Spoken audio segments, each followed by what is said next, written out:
Let us go to the most interesting game of the weekend, the one that a certain result will give the whole world a shakeup. It'll be like shaking the snow globe. Alabama, Georgia. Oh, really? I didn't realize we were going to talk about that one. Oh, yeah. So, Georgia favored by 5.5. This one is so fascinating to me, Patrick, because of what happened 2 years ago.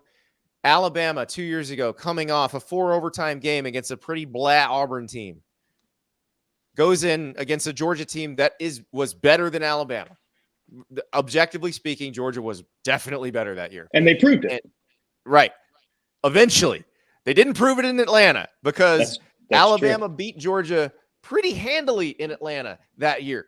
This Georgia team, not as dominant defensively as that Georgia team. I think probably a little better offensively than that Georgia group. This Alabama team does not have a Heisman Trophy winner at quarterback, but they do have, I think, a very good secondary. I think a defense that can make some stuff happen. And that's the question.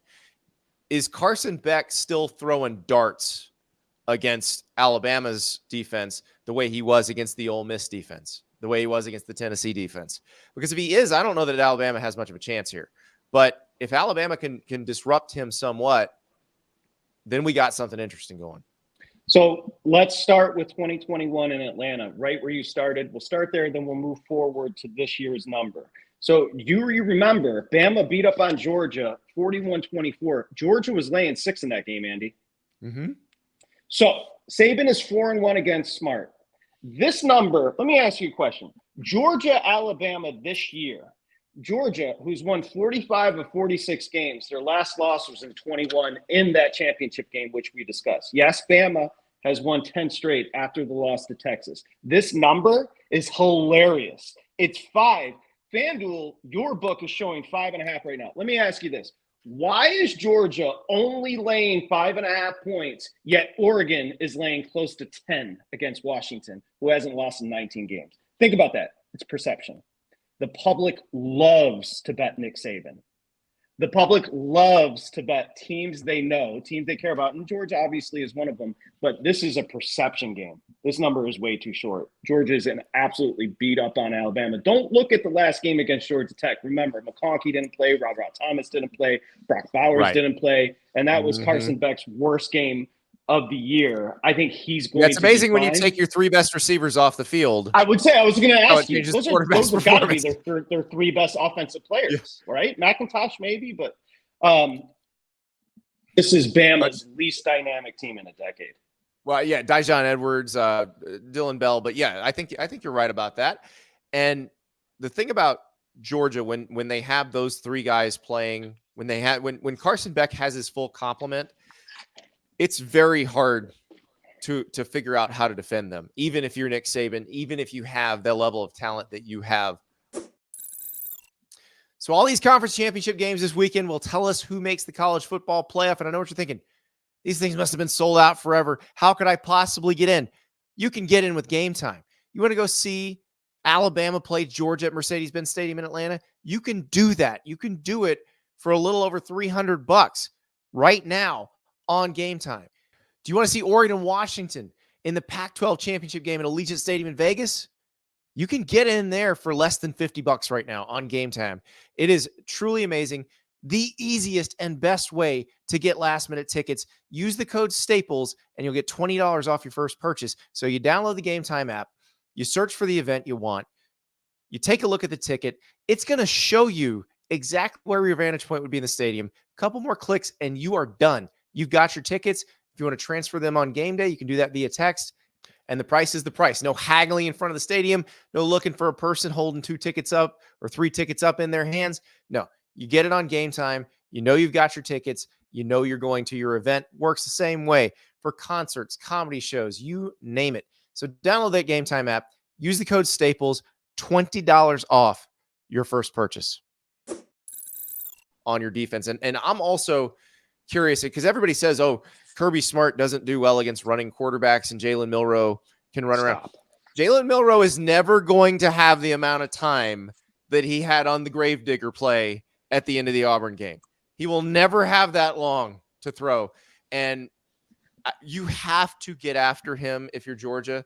And this is the 21 games interesting to me, Patrick, because I felt like Kirby went into that game with a very conservative defensive game plan. If you watch them, they were rushing 4 almost every time. They would run some stunts, but they weren't doing a lot of stuff in terms of pressure to really get Bryce Young off his spot. When they played again, they heated him up.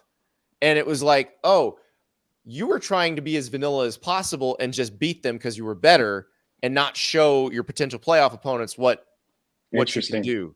And so I don't think they make that mistake this time. You've got to heat up Jalen Milroe. You've got to keep him from getting loose, because like if Jalen Milroe drops back, you're in man, everybody's covered. He's going to gain 20 yards on the ground. Like you got to have somebody who can go get him.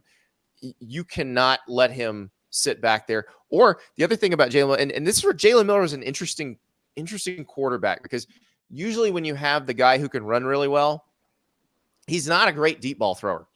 Jalen Milroe is a great deep ball thrower, as you saw. That's on what that he last does. Play. Yes. So it's the short and intermediate stuff that he struggles with. Mm-hmm. Well, guess what you have to throw if you're being blitzed? Short and intermediate stuff.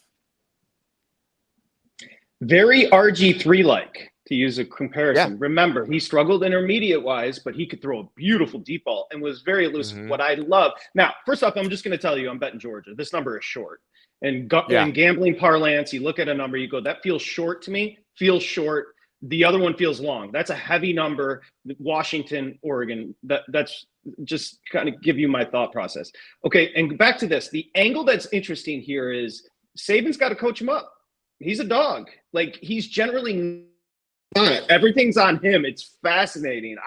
I had never thought about what you said about Kirby. Kirby playing a little bit of chess in 21 by not showing a ton, knowing he was going to get in even if they had lost. That's fascinating to me.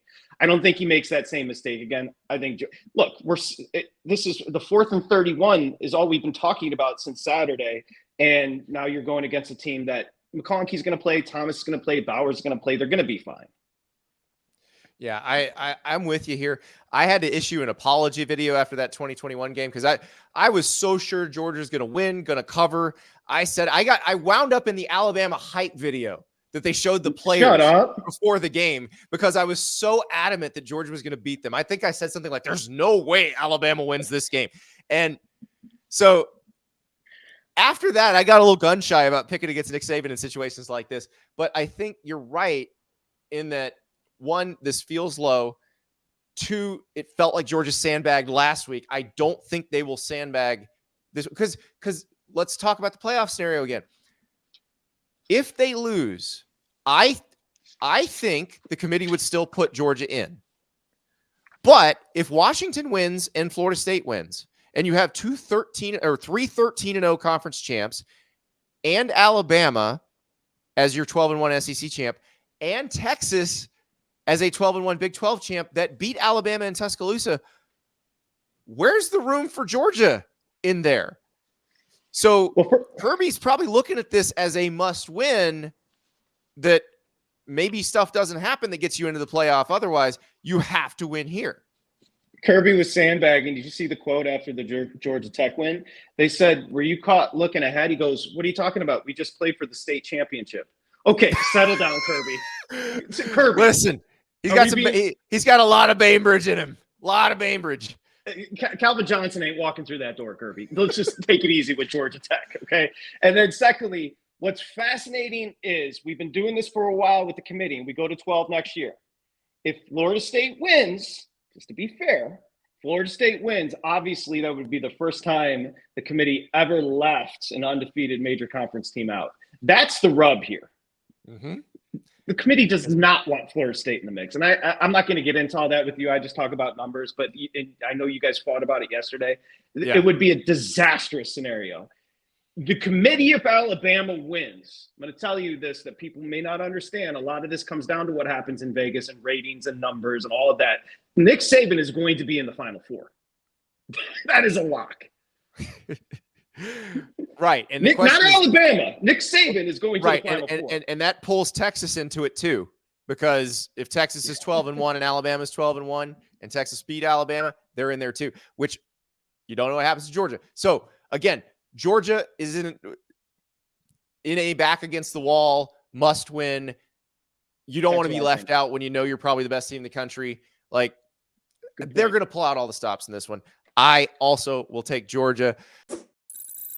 Thank you so much for watching. Just a reminder, subscribe to this channel right here so you never miss an episode of Andy Staples On 3. And oh, by the way, watch all the other great videos on the On3 Sports YouTube channel.